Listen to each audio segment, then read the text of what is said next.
महसूल मंत्री चंद्रशेखर बावनकुळे यांनी राष्ट्रवादी शरदचंद्र पवार पक्षाचे आमदार रोहित पवार यांना चॅलेंज दिलंय।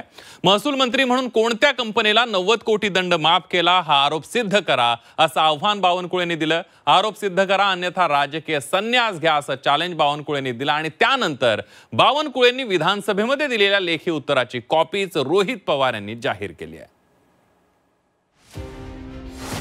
अपरिपक्वतेचं लक्षण रोहित पवारांचं आहे। आरोप सिद्ध करा नाहीतर राजकीय संन्यास घ्या।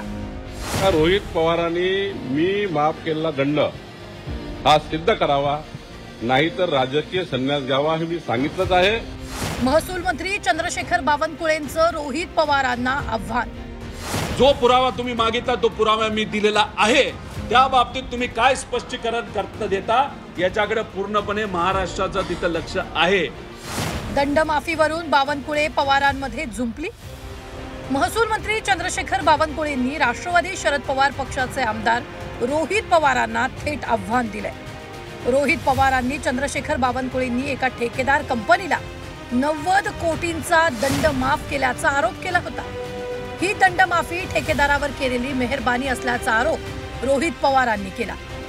शेगाव पंढरपूर पालखी मार्गाचं काम ठेकेदार कंपनी करते। ठेकेदारानं अवैध उत्खनन केल्याचा ठपका परतूरच्या तहसीलदारांनी ठेवला। तहसीलदारांनी 55.98 कोटी तर उपजिल्हाधिकाऱ्यांनी 38.70 कोटी दंड ठोठावला। ठेकेदार कंपनीचे साहित्यही महसूल खात्यानं जप्त केलं। ठेकेदारानं केलेलं अपील विभागीय आयुक्तानं फेटाळलं। महसूल मंत्र्यांकडे झालेल्या सुनावणीत 1% दंड आकारण्याचे आदेश दिले। रोहित पवारांनी केलेले आरोप बावनकुळेंना मान्य नाहीत, त्यांनी ते आरोप फेटाळले। जी उंची आहे ती कमी करण्याचा त्यांचा जो स्वतःची राजकीय उंची कमी करण्याचा ते अनेक प्रयत्न करतात आहे, त्यामध्ये त्यांनी हा प्रयत्न केला आहे। अपरिपक्वतेचं लक्षण रोहित पवारांचं आहे। थोडा अजून राजकारणात ते नवीन आहे, त्यांनी थोडा अभ्यास करून घेतला पाहिजे आणि मगच कुठलाही आरोप लावला पाहिजे असं मला वाटतं।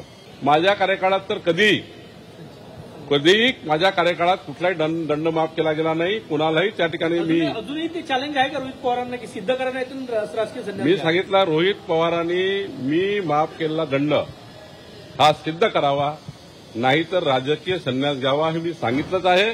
मी आताही बोलतो आहे आणि बबनराव लोणीकरचं आणि मागच्या महसूल मंत्र्यात त्यांनी तपासून बघावं काय प्रकरण आहे, त्यामध्येही कुठला दंड माफ केला नाही। रोहित पवारांनी बावनकुळेंच्या आव्हानाला प्रतिआव्हान दिलं।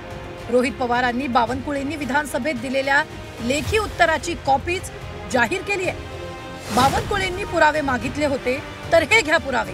आता राजकीय संन्यासाबाबत त्यांनीच निर्णय घ्यायचा आहे असा टोलाही रोहित पवारांनी लगावलाय। बावनकुळे साहेब म्हणतात की मी राजकारणातून निवृत्ती घेतली पाहिजे। बावनकुळे साहेब, मी पुरावा देतोय तुम्हाला, सोशल मीडियातून तुम्हाला पुरावा दिलेला आहे। हा पुरावा तुम्हीच त्याचं उत्तर दिलेलं आहे। आता तुम्ही माझ्यासारख्या छोट्या कार्यकर्त्याच्या निवृत्तीबद्दल तिथं बोलला। तुम्ही फार मोठे नेते आहात, तुम्ही निवृत्ती घ्यायची काय घ्यायची हा अधिकार मला नाही, पण मी तुम्हाला विनंती एवढीच करतो, जो पुरावा तुम्ही मागितला तो पुरावा मी दिलेला आहे, त्या बाबतीत तुम्ही काय स्पष्टीकरण करता देता याच्याकडे पूर्णपणे महाराष्ट्राचं तिथं लक्ष आहे।